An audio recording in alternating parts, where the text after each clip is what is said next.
Let's talk about it with Tennessee Senator Lamar Alexander. He's a Republican on the Environment and Public Works Committee. The president says his goal over the next decade is to reduce importation of oil by about 11 billion barrels a year. Would Republicans applaud that goal?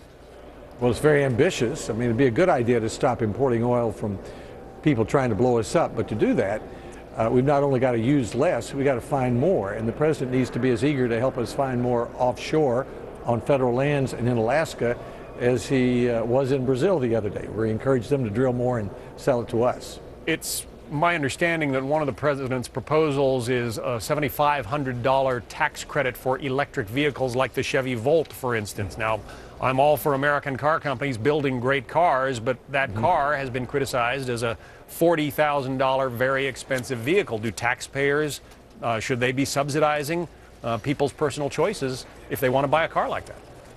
I favor that for a short period of time. That's already the law for up to 200,000 vehicles. After that, the government ought to get out of it. Jump-starting nuclear power, jump-starting electric vehicles is a good idea. After that, we ought to step back. You just said nuclear power. Given what's happened in Fukushima, Japan, a lot of people are very nervous about it right now. Well, I just left a hearing on that. You know, there's never been a death from a civilian reactor in the United States.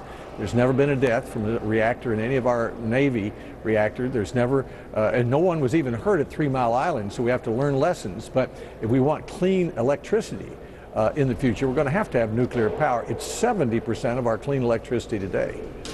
What about raising the debt ceiling? We have been arguing this for a long time now. There's talk about the possibility of a government shutdown. Would you be in favor of raising the debt ceiling? What I'm in favor of, I will not even consider raising the debt ceiling unless we do something significant about the long-term federal debt. We're having a pretty good skirmish right now over this year's deficit, which is a few billion. But what we want to do on the Republican side, at least, and I think a growing number of Democrats, is not just look at the next 6 months, but the next 60 years. And that means, for example, a 10-year plan to reduce the percent of our debt from 25% of our gross domestic product to 20%. That would be difficult to do, but we have to do it because we're borrowing 40 cents of every dollar we spend today. Let's talk very quickly about presidential politics. You know, the president's getting ready to announce his re-election campaign. There are a number of Republicans out there who may want to challenge him. We just talked with Karl Rove about the president's poll numbers and the fact that they are not looking very good. Is he beatable? I mean, from in your view, is this president going to be a one-term president? Well, it's too early to say, but of course he's beatable. But any Republican running needs to understand it's like going from 8th grade basketball to the Final Four when you get into a presidential race.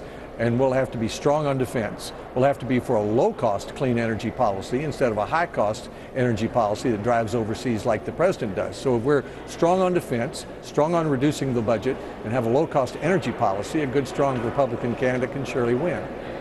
Senator Lamar Alexander, Republican of Tennessee. Thank you, sir. Thank you. Well, right now, a U.S. Airways plane with a bullet hole in its fuselage